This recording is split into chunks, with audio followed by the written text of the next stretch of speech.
آپ مدنی کریم صلی اللہ تعالی علیہ وسلم نے رحمت والے ہاتھ سے اس یتیم کی انگلی پکڑی اور اپنے ساتھ پیار کرتے ہوئے تشریف لے آئے. فرمایا جناب عائشہ صدیقہ رضی اللہ تعالی عنہا سے, اللہ والی آج اللہ پاک نے تجھے بڑی غنیمت بخشی ہے, بڑی دولت دی ہے, عید کا دن ہے, میں عید کی نماز کے لیے جا رہا تھا, بچے سارے خوشیاں منا رہے تھے, یہ بچہ دیکھا میں نے بڑا غم زدہ کھڑا تھا, بڑا پریشان کھڑا تھا. اب میں نے اس سے پوچھا آج عید کا دن ہے تو خوشی کیوں نہیں مناتا؟ بچہ نے جواب دیا میری خوشی منانے والے دونوں ہی چلے گئے. آج اللہ نے یہ موقع بخشا ہے, اسے نہلا دھلا, اس کو نئے کپڑے پہنا. معصوم بچے کے سر پہ ہاتھ پھیرتے ہوئے فرمایا بیٹا گھبرانا, یہ عائشہ صدیقہ تیری اماں ہے, میں محمد الرسول اللہ آج سے تیرا ابا بن گیا ہوں. نہلایا دھلایا, کھلایا پلایا, ہنسایا, اسے بلایا ساتھ لے کر. جب حضور کریم صلی اللہ تعالی علیہ وسلم ان بچوں کے پاس سے پھر گزرے جو پہلے کھیل رہے تھے, اس زمانے کے تو بچے بھی سمجھدار تھے, آج تو چٹی داڑھی والوں کو سمجھ نہیں ہے. قبر بالکل کنارے, قبر کے کنارے پہ کھڑے ہیں پھر بھی سمجھ نہیں. کسی کو حسد نے مارا, کسی کو تکبر نے مارا, کسی کو دولت کی بیماری نے مارا, کسی کو مجذوب کہتا ہے نفس اور شیطان خنجر در بغل. کوئی آدمی اپنے بارے میں اطمینان نہ کرے کہ میرا معاملہ ٹھیک ہو گیا, نہ جانے آخری وقت میں کیا بن جائے گی. ایک اللہ والے کا انتقال ہونے لگا, آخری وقت ہے. خاندان اس اللہ والے کا چاروں طرف بیٹھا ہوا ہے, مریدین بیٹھے ہوئے ہیں, اللہ والے کے چاروں طرف حلقہ بیٹھا ہوا, آخری وقت ہے. عربی زبان میں جس کا ترجمہ یہ ہے, اس کی زبان سے ایک بات نکلتی ہے, ابھی نہیں, ابھی نہیں, ابھی نہیں, ابھی نہیں, ابھی نہیں. مرنے کے بعد کسی نے خواب میں دیکھا تو پوچھا حضرت جی دنیا درود شریف پڑھتی ہے, مرتے وقت کلمہ پڑھتے ہیں, اللہ اللہ کرتے ہیں, یہ آپ ابھی نہیں کیا فرما رہے تھے؟ تو یوں فرمایا تمہیں کیا معلوم ہے, شیطان میرے سامنے کھڑا تھا اور کہتا تھا میں نے دنیا کو پھنسایا, دنیا کو ورگلایا, دنیا کو بہکایا, تو میرے پھندے سے پھنس گیا, تیرے علم نے, تیری نیکی نے بچا لیا. تو میں کہتا تھا ظالم ابھی تو سانس آ رہی ہے, نہ جانے کیا بنے گی, ابھی نہیں, ابھی نہیں, ابھی نہیں.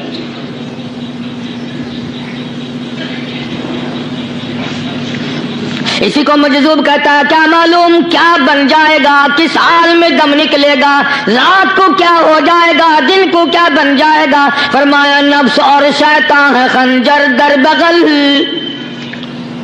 نفس اور شیطان ہے خنجر در بغل, وار ہونے کو ہے اے غافل سنبھل. آیا دشمن کا وار. 4 نمازیں پڑھی, باقی ساری دنیا کافر نظر آنے لگ جاتی ہے. میں نمازی ہوں, یہ سارے بے ایمان پھرتے. شیطان پیدا کرتا ہے یہ چیزیں. اگر اللہ نام پہ تھوڑی سی کبھی خیرات کر دی تو بہانے لوگوں کے سامنے ذکر ہو رہا ہے, آج کل تو ہمارے کاروبار نہیں, ورنہ انشاءاللہ فلاں مسجد جو ہے نا یہ ہم نے بنائی تھی. بہانے بتانا. اسی لیے مجذوب کہتا ہے گھبرایا نہ کر اور اپنے آپ کو اطمینان نہ دلایا کر. کہتا نفس اور شیطان ہے خنجر در بغل, وار ہونے کو ہے اے غافل سنبھل. چلا شیطان کا خنجر, چلا شیطان کا خنجر, لگایا اس نے دو, لگایا اس نے دو.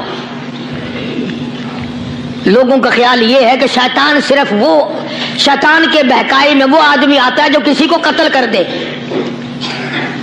لوگوں کے نزدیک صرف زنا کرنا گناہ ہے, قتل کرنا گناہ ہے, چوری کرنا گناہ ہے, ڈاکہ مارنا گناہ ہے, اور چوتھی چیز گناہ ہی کوئی نہیں. حضرت عثمان غنی ذی النورین رضی اللہ تعالی عنہ کی مبارک مجلس ہے, صحابہ کرام کا دور ہے, نبی کا دوہرا داماد, مجلس ہے عثمان ذی النورین کی. ایک آدمی مجلس میں آ کے بیٹھا, حضرت عثمان کی مجلس میں ایک آدمی آ کے بیٹھا تو حضرت عثمان فرماتے ہیں, توجہ, حضرت عثمان فرماتے ہیں, یوں نہیں فرمایا کہ تو نے ایسا کیا ہے, اسے ذلیل نہیں کیا, بلکہ یوں فرمایا لوگوں کو شرم نہیں آتی, لوگ آنکھ کا زنا کر کے میری مجلس میں آ کے بیٹھتے ہیں, لوگ آنکھ کا گناہ کر کے میری مجلس میں آ کے بیٹھتے ہیں.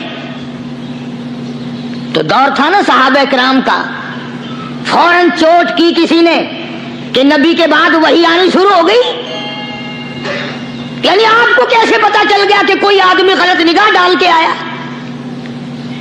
اس کی رستے میں نظر کہیں غلط پڑی تھی آنے والے کی, آپ کو کیسے پتا چلا؟ یعنی بات کرنے والے کو بھی دیکھو اور پھر چوٹ کرنے والے کو بھی دیکھو. تو حضرت عثمان رضی اللہ تعالیٰ عنہ نے فرمایا, بھائی پاک مجلس میں اگر ایک تولا بھی کوئی پخانہ لے کر آ جائے تو بدبو تو آ ہی جائے گی نا. صحابہ کی پاک مجلس میں اگر کوئی آنکھ کا زنا بھی کر کے آیا, فرمایا مجلس کے اندر بدبو پھیل گئی. تو اللہ والوں کی مجلس ہے اور اللہ والوں کی رفاقت ایک بہت بڑی چیز تھی. کبھی لوگ حاصل کیا کرتے تھے, اب تو ہر آدمی پیر ہے, ہر آدمی لیڈر ہے, ہر آدمی چودھری ہے, ہر آدمی بڑا بنا ہوا ہے, چھوٹا ہم میں کوئی ہے ہی نہیں.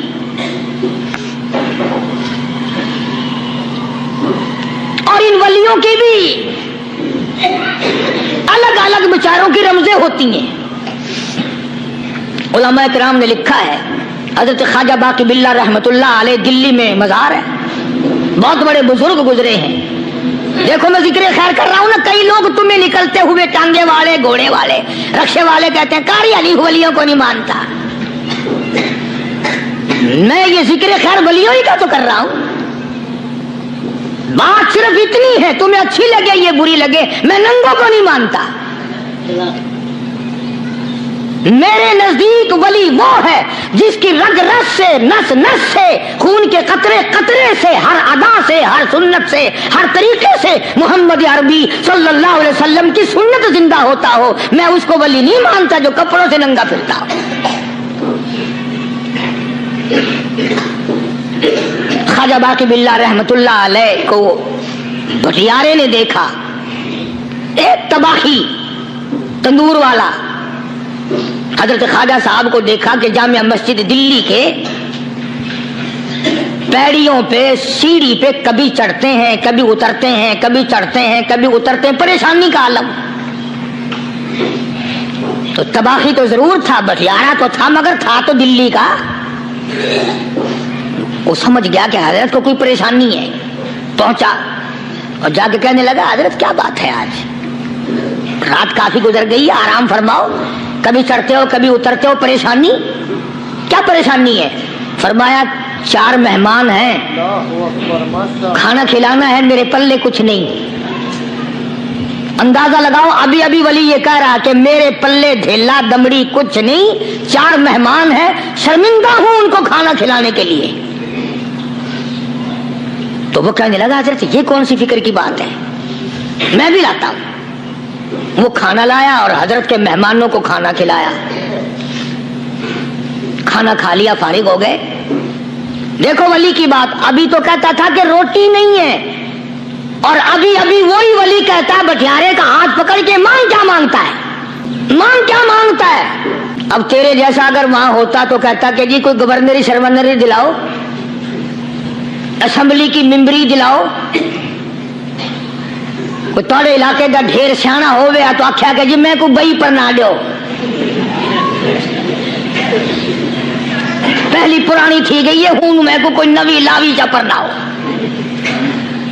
یہ شے منگنی ہے, اور کیا منگیا. خواجہ باقی باللہ رحمت اللہ علیہ بٹیارے کا ہاتھ پکڑے کھڑے ہیں, فرمانے لگے, مانگ کیا مانگتا ہے. وہ تباہی بھی دلی کا تھا نا, کہنے لگا حضرت بس اللہ کا دیا سب کچھ ہے, بس آپ رہنے دیں. فرمایا نہیں نہیں, مانگ کیا مانگتا ہے. اس نے کہا حضرت پھر اگر دینے پہ ہی آئے ہو نا, اور اگر اتنا ہی دریائے کرم جوش میں ہے اور آپ دینے کا جذبہ لیے ہوئے ہیں، پھر مجھے اپنے جیسا بنا دو، اپنے جیسا بنا دو۔ کیا مانگا ہے؟ مجھے اپنے جیسا بنا دو۔ فرمایا نہیں برداشت کر سکے گا۔ تو کہنے لگا پھر پوچھتے کیوں ہو کیا مانگتا ہے؟ جب دینا ہی کچھ نہیں تو پوچھتے کیوں ہو؟ اگر دینے پہ آئے ہو اپنے جیسا بنا دو۔ یوں لکھا ہے کہ خواجہ باقی باللہ نے اس بٹیارے کو اپنے سینے سے لگا کر کے تھوڑا سا دبایا تھا، پٹاخ کر کے روح نکل گئی بٹیارے کی۔ بلا جو تجلیات خدا بندی بتدریج آہستہ آہستہ سینے میں آئے تھے، ان کا کرنٹ وہ یکدم برداشت کیسے کرتا؟ میرا عرض کرنے کا مقصد یہی ہے کہ ہم لوگ اپنے آپ کو کب سنبھالیں گے، اور وہ کون سا وقت آئے گا کہ ہم اس بات کے قائل ہوں گے اور تسلیم کریں گے کہ جو کرتا ہے خدا کرتا ہے، بندہ کچھ نہیں کر سکتا۔ تو میں نے اس لیے عرض کیا، مجذوب کہتا ہے نفس اور شیطان ہے خنجر در بغل، نفس اور شیطان ہے خنجر در بغل، وار ہونے کو ہے اے غافل سنبھل۔ کبھی 4 دن بیٹھ کے اللہ اللہ کر لی، تسبیح پھیر لی، تو دوسروں کو یہ تو دنیا کے دھندے میں پھنسے ہوئے ہیں، میں بہت بڑا ولی ہوں، میں بہت بڑا ابدال ہوں، مجھ سے بڑا تو کوئی نیک ہے ہی نہیں۔ یہ بہت بڑی مار ہے شیطان کی۔ اسی کو کہتا کہ نفس اور شیطان ہے خنجر در بغل، وار ہونے کو ہے اے غافل سنبھل، آ نہ جائے دین و ایمان میں خلل، آ نہ جائے دین و ایمان میں خلل، باز باز اے بدعمل۔ کچھ تو سوچ، کس کی تو پیداوار ہے؟ کس نے تجھے بنایا؟ کس نے تجھے یہ آنکھیں دی؟ کس نے یہ لب دیے؟ کس نے یہ دل دیا؟ کس نے یہ دماغ دیا؟ کس نے یہ شعور بخشا؟ کس نے یہ ساری چیزیں عطا فرمائی؟ اللہ پاک کی ذات فرماتی ہے او لوگو، مجھے بھی بڑا دکھ لگتا ہے، مجھے بھی بڑا صدمہ ہوتا ہے، میرا قہر جوش میں آ جاتا ہے جب پیاری شکل بناؤں میں، پیاری صورت بنائی میں نے، پیارا ماتھا سونی شکل بنائی میں نے، جب میری چوکھٹ کے سوا دوسروں کے دروازے پہ جا کے تو ماتھا رکھتا ہے، فرمایا میرا قہر جوش میں آتا ہے تجھے برباد کر دوں۔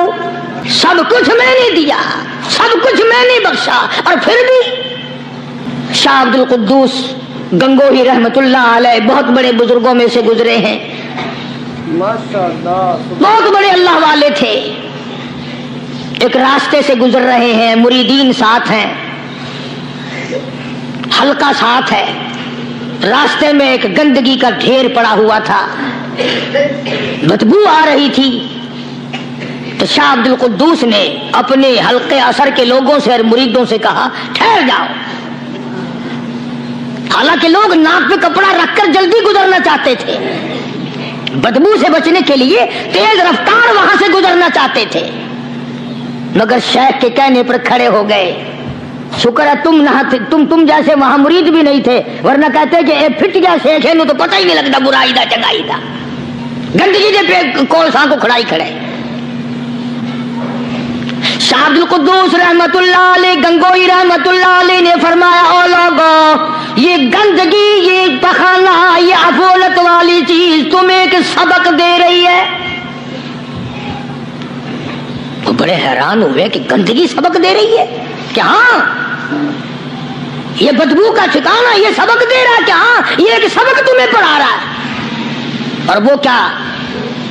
شیخ فرمانے لگے یہ گندگی تم سے کہتی ہے او لوگوں، کل سے پہلے میں مٹھائی کی صورت میں حلوائی کی تھال میں رکھا ہوا تھا، جو دیکھتا تھا اس کے منہ میں پانی آ جاتا تھا، حلوے کی صورت میں تھا، جلیبی کی صورت میں تھا، امرتی کی صورت میں تھا، اور اے گندگی کا ڈھیر لوگوں تم سے یہ کہتا ہے کل میں فروٹ والے کی ٹوکری میں رکھا ہوا تھا، اناج کی شکل میں تھا، غلے کی شکل میں تھا، پھل کی شکل میں تھا، فروٹ کی شکل میں تھا، مٹھائی کی صورت میں تھا، جو مجھے دیکھتا تھا اس کو میں پیارا لگتا تھا، میری چاہت معلوم ہوتی تھی، میری ضرورت معلوم ہوتی تھی، جو دیکھتا تھا منہ میں پانی آ جاتا تھا۔ او انسان، ایک رات تیرے پیٹ میں جانے کا اتفاق ہوا، او انسان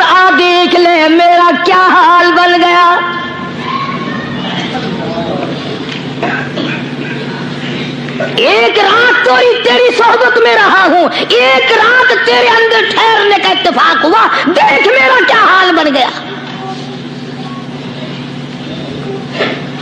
ہر شخص مجھ سے نفرت کرتا ہے, مجھ سے بدبو کی وجہ سے نفرت کرتا ہے, ناک پہ کپڑا رکھتا ہے, میرا کیا حال بن گیا. اور بندے تجھے 40, 50, 60 سال گزر گئے, تو نے اپنے اندر خوشبو پیدا کرنے کی کوشش نہ کی, تیرا کیا حال بنے گا. سارے لوگ حیران ہوئے کہ شیخ نے کیا بات فرمائی.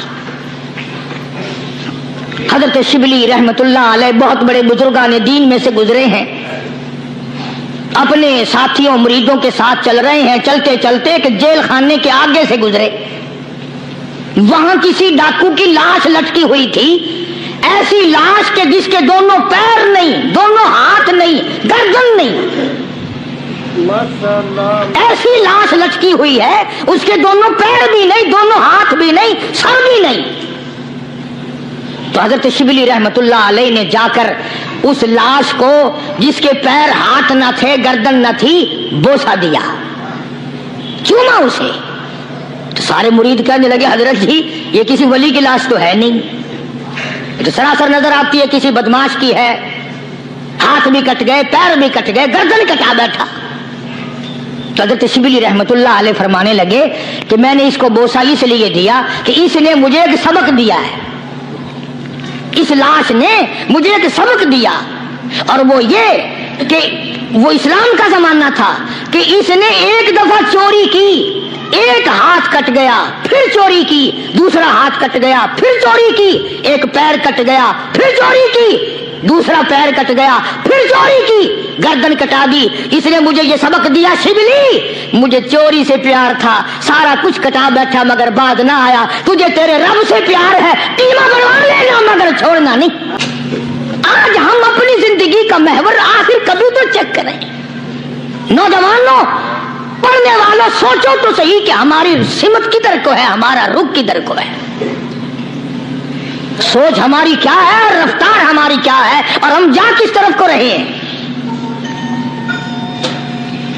اسی کو مجذوب کہتا کہ قدم سوئے مرکز, نظر سوئے دنیا, قدم سوئے مرکز, نظر سوئے دنیا, کدھر جا رہے ہو, کدھر دیکھتے ہو.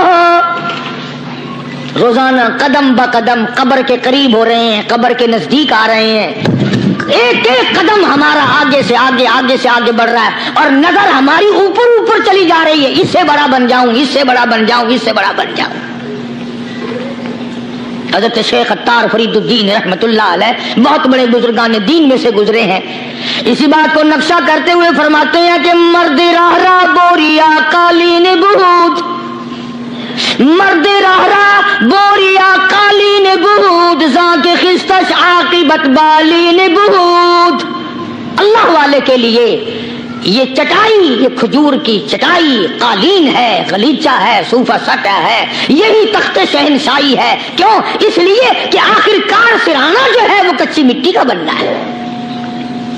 اور شیخ نے بڑی عجیب بات کہی آگے چل کر, کہتا ہے کہ خرقہ پشمینہ را بردوش کن, خرقہ پشمینہ را بردوش کن, شربت ادنا مرادی نوش کن. پرانی گدڑی, پرانا کپڑا جو ہے تو اس کو اپنے لیے غنیمت جان, نہ جانے نوا کپڑا آیا نہیں اور تیری زندگی کو فنا ہو جائے. یہی نظر تھی ان حضرات کی.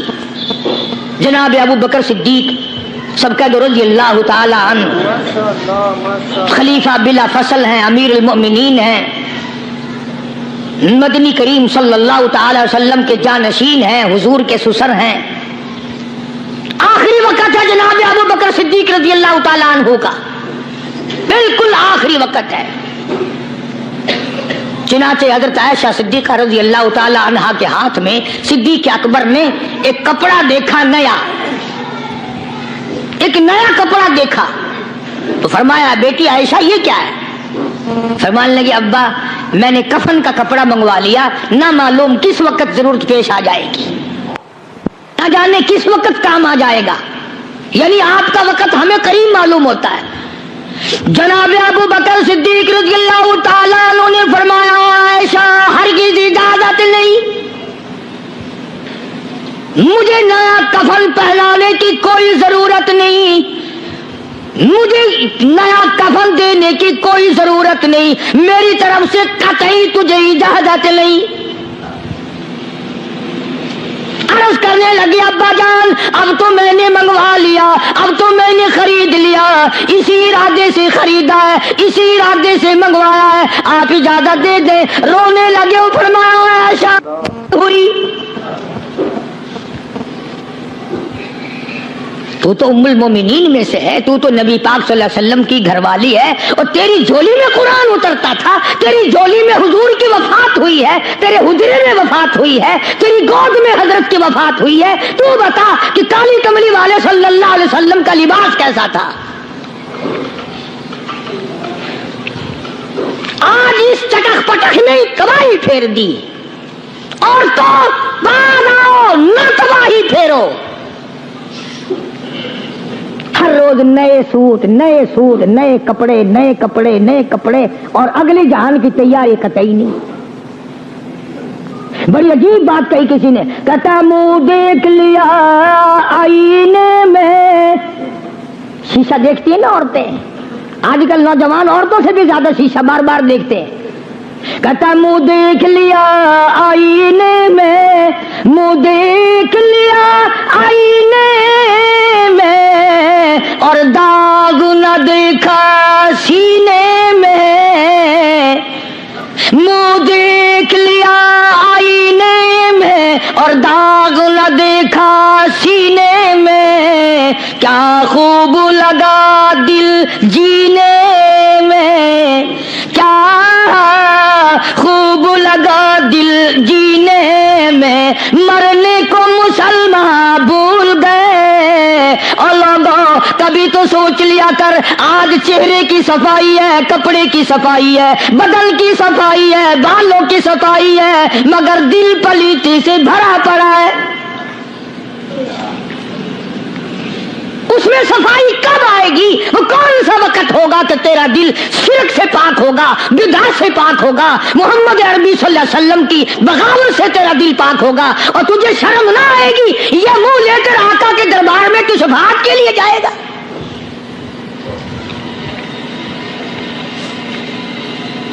اللہ والوں نے ان معاملات میں بڑے بڑے دکھ اٹھائے ہیں، چاہے ان کو لوگوں نے گالیاں دی، ان کو مارا ہے، مگر پرواہ نہیں کرتے تھے۔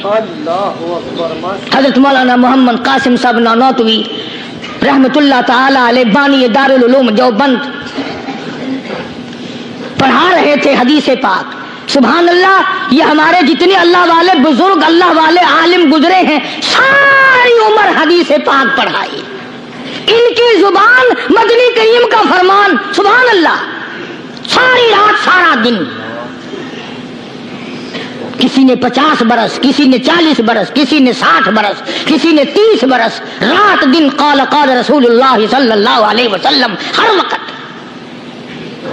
تو مولانا نانوتوی کی کسی نے چگلی کری، انگریز گورنمنٹ تھی کہ اس نے تمہارے خلاف چھاونی بنائی ہے، یہ جو اس نے مدرسہ بنایا یہ تمہارے خلاف سازش ہے۔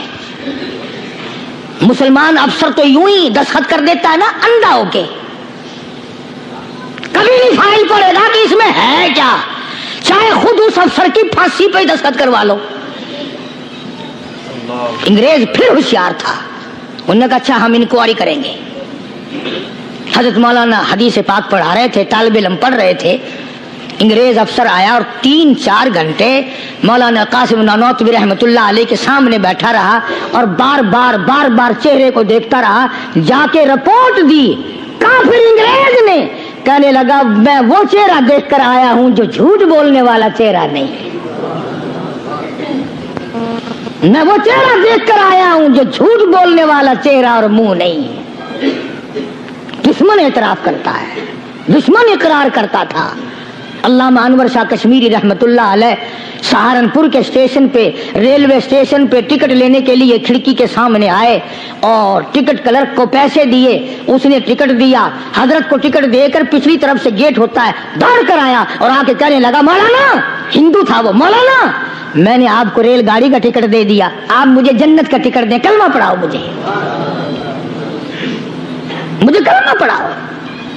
حضرت شاہ صاحب نے پوچھا کہ بھائی تجھے کیا چیز نظر آئی؟